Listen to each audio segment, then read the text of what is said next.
hi again, knickknackers. I just thought I'd bring you along to show you how I am going to be making some salsa verde. I had a lot of, excuse my hand, a lot of green tomatoes in the garden this year. My garden did absolutely horrible. But I've been saving them up and throwing them in the freezer. And day before yesterday, I took them out, got them all thawed, and heated them up this morning. And now I'm running them through my KitchenAid, and the liquid and pulp portion is coming out this side, and the and the seeds and skins, all that stuff, all the dried out stuff that will go to the chickens comes out here. And then I have this pot is going to be the extra of the green tomatoes, and this pot over here is going to be the tomatoes that I've measured out for the salsa verde. So the recipe that I'm using calls for 7 cups of chopped, cored, peeled green tomatoes, and I just didn't feel like chopping, seeding, peeling them. That's yeah, I'll just throw them through the KitchenAid and make very easy work of that. So that's what I'm doing, and I'm going to finish the process. The KitchenAid is quite loud, so I'm gonna it will be hard for me to talk and over the motor of this, so I just thought I'd bring you in the middle of the process. So once I get them all finished, which I really don't have too much left to go, I'll bring you back. We'll be adding the onions and the cilantro, all the goods to it, and I'll bring you back for that process. All right, so we are back. I have 14 cups of the tomato puree, whatever you want to call it, that came out from my KitchenAid. And to that, I am going to add 10 jalapenos. The recipe calls for 5 to 10. I don't really like super hot, so I went with 5 for each batch. So there's 10 here, and I have this nifty little gadget here that cuts my peppers and onions for me. So I just push that down and chop them up, and I'll show you it makes a nice fine dice on the jalapeno. So I'll finish cutting up my 10 peppers and I'll bring it back. All right, so let's get our jalapeno added. I'm hoping this pot is big enough. I guess we'll find out, won't we? And then we'll start dicing up our tomatoes here, our onions. So the recipe calls for 2 cups of red onions. I have a couple of red onions here. I'm not sure how much it's gonna make. So I'll go through these, and this little gadget here has a nice little measuring thing on the side of it. So I'll fill it up to the 2 cups, and if I don't have enough red onion, which I probably won't, I will just use the yellow onions that I have over here. There's no safety issue in it. So I will bring you back when these are all diced up and we're ready to add them to the salsa. All right, so I have the first 2 cups, and then I don't quite have the second 2 cups in here, but I think it's going to be just fine. I decided not to start cutting up another onion. I'll just use whatever this ends up being. I didn't even measure it. But I had about 3/4 of another red onion that left after the first 2 cups, so I think this will be just fine. I'm not a huge onion fan anyway, so. All right, so the next thing we're going to add is some garlic. Let me get this put away. I'm probably going to need that, so I'll leave. Woo! My eyes are burning.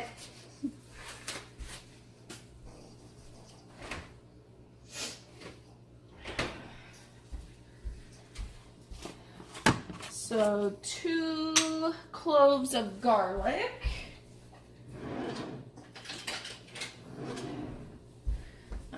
teaspoon for each clove. And since I'm doubling, I will be putting in 4. All right.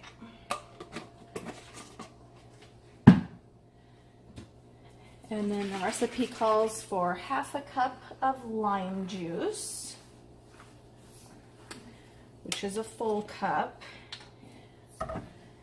since I'm doubling. So what I think I'm gonna do is, I love the taste of lime in salsa. So what I will do is I will go ahead and put in the recommended amount of the lime juice. Sorry, didn't mean to squirt you. And then once I get it heated up and all the flavors melded, I'll taste it and I'll decide if maybe I want some more lime juice in there.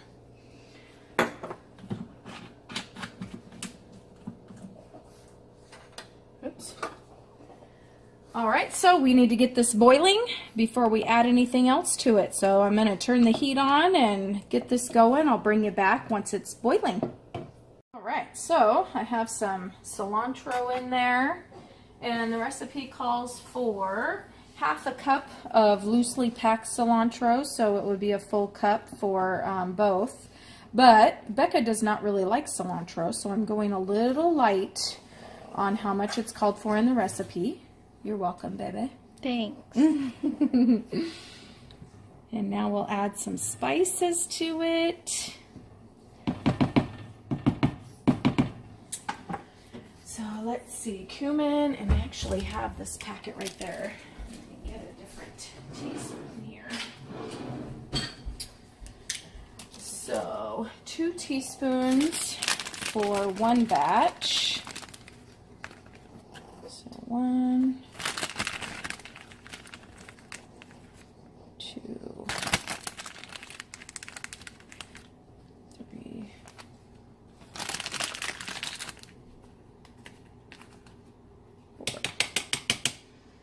4. All right, and then a teaspoon of oregano.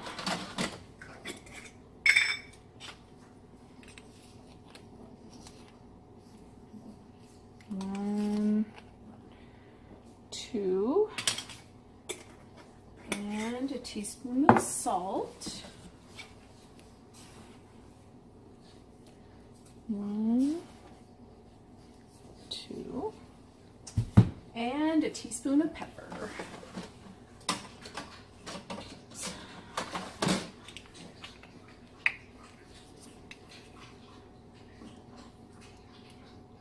One, 2. All right, so it says to let it heat through and cook for about 5 minutes. I may end up letting it go just a little bit longer to thicken it up a bit. It still seems kind of thin to me. So I might just let it boil some of that extra, boil the extra water off. All right, we'll bring you back in a bit.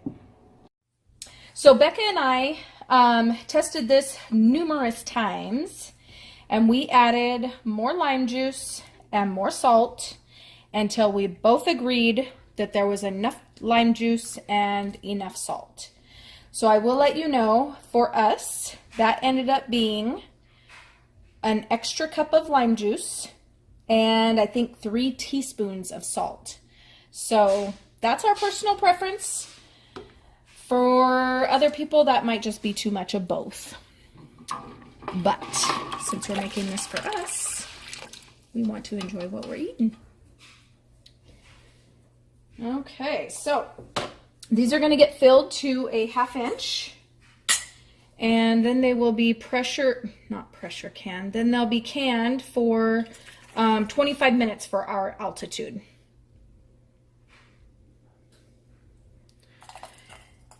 And I was a little worried when I first started putting this together what it was going to look like, only because, I know this sounds silly, but I didn't like the looks of the red onions in there. I don't know why, I just didn't. To me, when I think of salsa verde, I think green, green, green. But as you can see by looking in there, the color of the onions is now not red. So it looks fantastic. I thought about pureeing it in there, kind of blending it up and getting a little smoother consistency. But I have a whole nother pot of the green tomatoes, and I think I might do another batch of this, or even trying to find maybe a little different enchilada, green enchilada recipe and trying that out. So we'll see. I really like this. I think that the next time I make it, I think I'll lay off the black pepper a little bit. For me, that was just a tad too much. But anyway, like I said, those kinds of things with the spices and that kind of stuff, you can tweak and make it to your liking. You might as well enjoy what you're canning because you're putting a lot of time and effort into these. So there are safe ways to tweak.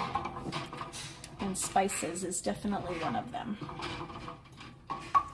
So I'll continue filling these. I'm not sure how many we're gonna get. Let's see, how much does the recipe say we're supposed to get? 3 pint jars, so I should at least get 6. And by looking at that, I would say I'm definitely gonna get that. So I'll bring it back when this is all put together.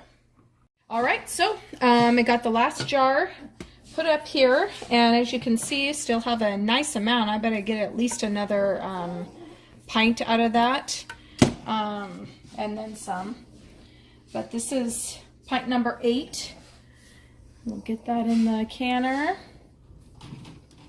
And as I said before, that will process for 25 minutes once it gets up to a rolling boil. So we'll bring you back when we're taking them out of the canner. So they are ready to come out of the canner. Let's take a look at them. They look beautiful. So we'll get those out and set them to cool. So there they are, looking fabulous. I'll let those cool for at least overnight, probably a little bit longer since I have to work tomorrow. I just want to thank you guys so much for watching my videos, and I'm curious, is there something that you would like to see me can? I am always canning something throughout the summer, winter, fall. There's always something, meat and beans and soups in the wintertime usually. But even through the winter when fruit goes on sale at the store, many times I'll stock up and can throughout the winter as well on that kind of thing. So anyway, if you have something specific that you would like to see me can, mention it in the comments, and I will do my best to get a canning video put out. Thanks so much. Have a great day. Bye.